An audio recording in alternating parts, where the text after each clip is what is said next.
കൂർക്കം വലിക്കുന്നവരെ ശ്രദ്ധിക്കുക. കൂർക്കം വലി നിർത്താൻ ഇതാ tip. It's me doctor Safa. Welcome to doctor at home. ആദ്യമായി ശ്രദ്ധിക്കേണ്ടത് മലർന്നു കിടന്നുറങ്ങാതിരിക്കുക. എപ്പോഴും ഇടതുവശത്തോട്ട് കിടന്നുറങ്ങാൻ ശ്രമിക്കുക.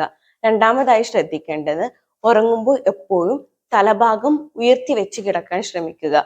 ഒരു തലയണ ഉപയോഗിക്കുന്നതാണ് നല്ലത്. സെർവിക്കൽ സ്പോണ്ടൈലൈറ്റിസ് ഉള്ളവരാണെങ്കിൽ ടവൽ മടക്കി തലയുടെ താഴ്ഭാഗത്ത് വെച്ചാൽ മതി. മൂന്നാമതായിട്ട് ശ്രദ്ധിക്കേണ്ടത് ഉറങ്ങുന്നതിന് മുമ്പ് ഒരിക്കലും സ്ലീപ്പിംഗ് പിൽസ് ഉപയോഗിക്കരുത്. അടുത്തതായിട്ട് ശ്രദ്ധിക്കേണ്ടത് മദ്യപാനം പൂർണ്ണമായിട്ടും ഒഴിവാക്കണം. അഞ്ചാമതായി ശ്രദ്ധിക്കേണ്ട കാര്യം അമിതവണ്ണം കുറയ്ക്കണം. അമിതവണ്ണം കാരണം കൊണ്ട് നിങ്ങളുടെ ചങ്കിന് ചുറ്റും ഫാറ്റ് ഡെപ്പോസിറ്റ് ചെയ്യുന്നത് കാരണം കൊണ്ടും കൂർക്കം വലിക്കാം. ആറാമതായി ശ്രദ്ധിക്കേണ്ടത് ഉറങ്ങുന്നതിന് മുമ്പ് ഡീകൺജസ്റ്റന്റ് ഡ്രിങ്ക്സ് കുടിക്കുക. ഇത് നാരങ്ങയും തേനും ഉപയോഗിച്ചൊരു വെള്ളം ഉണ്ടാക്കി കുടിക്കാം, അല്ലെങ്കിൽ മഞ്ഞൾ ഉപയോഗിച്ചൊരു വെള്ളം കുടിക്കാം, അല്ലെങ്കിൽ ഗ്രീൻ ടീ കുടിക്കാം.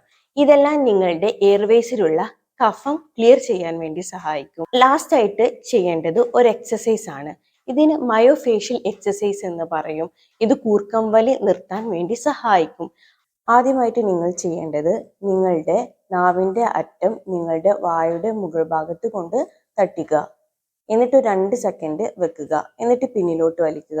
രണ്ടാമത്തെ സ്റ്റെപ്പ് നിങ്ങളുടെ നാവിനെ നിങ്ങളുടെ വായുടെ മുകൾ ഭാഗത്തോട്ട് വലിക്കുക.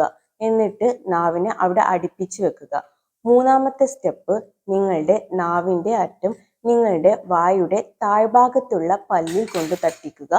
എന്നിട്ട് അത് പുറകിലോട്ട് വലിക്കുക. ഇത് ദിവസേന ഒരു 8 മിനിറ്റ് ചെയ്യാൻ വേണ്ടിയിട്ട് ട്രൈ ചെയ്യണം. ദിവസേന 3 നേരം ചെയ്യുന്നതാണ് നല്ലത്. ഈ വീഡിയോ എല്ലാവർക്കും യൂസ്ഫുൾ ആയി എന്ന് കരുതുന്നു. അപ്പോൾ കൂർക്കം വലിയോട് ബൈ ബൈ പറഞ്ഞാലോ. Thank you for watching.